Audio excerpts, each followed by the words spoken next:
Christmas has come early for ComfyUI with Flux Turbo and Controlnet Inpainting. Today, I'll be showing you how to use Flux Turbo and Controlnet Inpainting within Comfy, running locally. I'll also show you how to add these tools to the low VRAM workflow and walk you through how I created the thumbnail for this video using that same workflow. This video will be split into two parts. First, we'll dive into the tools at hand, and in the second part, we'll cover the changes made to the low VRAM workflow. Before we get started, always make sure to update your Comfy. However, do keep in mind this shouldn't be your main Comfy installation. I've encountered some issues, particularly with the Impact Pack, after updating to the latest version, so proceed with caution. If anything breaks, stay calm and take a look at the error message. What worked for me was updating the Impact Pack and re-uploading the workflow. Bear in mind, a lot of Impact Pack switches might break after the update, so you may need to manually port them again. There are two ways to update Comfy. You can either navigate to the folder where you installed Comfy, go to the update folder and click on update ComfyUI.bat, or you can open Comfy itself, go into the manager and select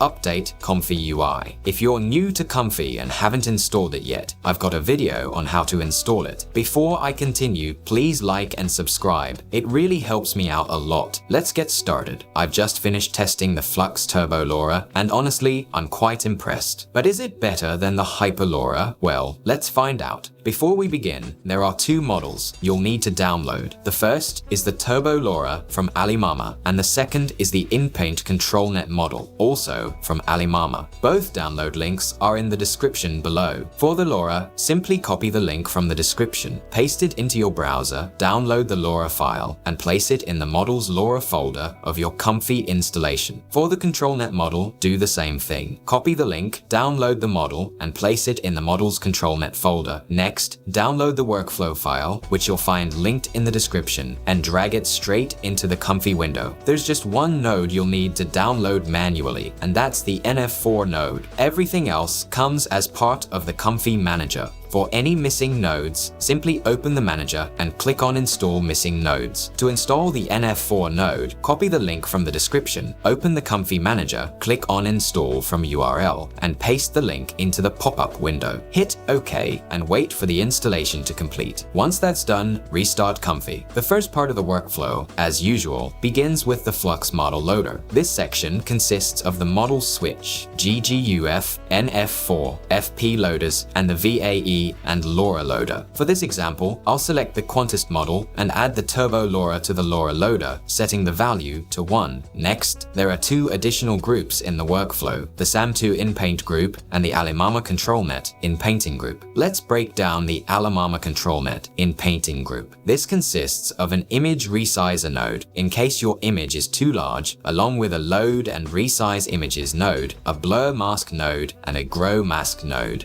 Below that, you've got the clip text encode conditioning 0 out node. Then there's the load Controlnet model node, where you'll load the Alimama Inpainting Controlnet model. Next is the apply Controlnet Inpainting with Alimama node. Set the strength to 0.9. Below that, there's the empty SD3 latent image node, where I've pulled in the width and height values from the load image and resize node. The next row includes the differential diffusions node, the scheduler, the VAE decode, and preview nodes. For the scheduler, you can choose any sampler that works for you. I'll be using Euler here. I'll also keep my seed at random, and you can adjust max shift and base shift according to your needs. I'll keep the denoise value at 1 and use 8 steps as we're working with the new Turbo Lora. For this demonstration, I'll be using the same image as in my previous video, a man wearing pink shorts. Right-click on the image, select Open in Mask Editor, mask the lower part of his body,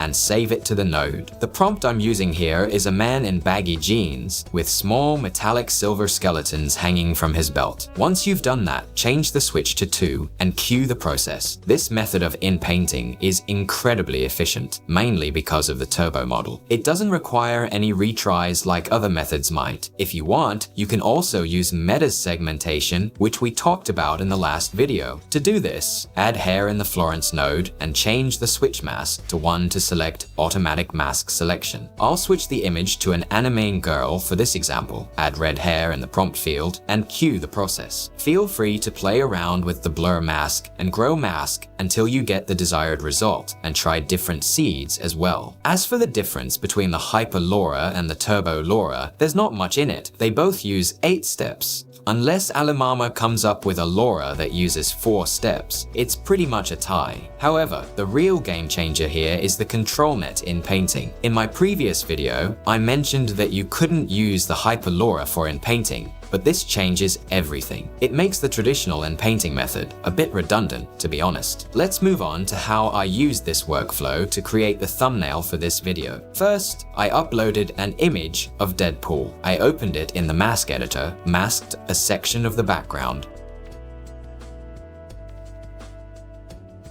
saved it to the node, and added the prompt write the words "Comfy Christmas" in bold block letters. I switched to 2, cued the process, and the result was exactly what I needed. After that, I upscaled the image using the upscale ControlNet. For that, copy the clip space, bypass everything except the ControlNet upscaler, paste the clip space, and set the upscale value to 4. Ensure the upscale ControlNet model is loaded, then cue the process. The result looks great. In the future, I'll be removing a few things from this workflow, like the auto prompt and the image to prompt nodes, and replacing them with alternatives that are easier to install. I'm also thinking of getting rid of the Perfection styler, but I haven't found a good replacement yet. If you know of any, let me know in the comments. One final thing I noticed: the NF4 model doesn't work with the Turbo model. It only seems to function with Quantist and FP models. Thank you for watching this video. Please like and subscribe for more videos like these, and let me know in the comments if there's anything you want me to cover. See you next time.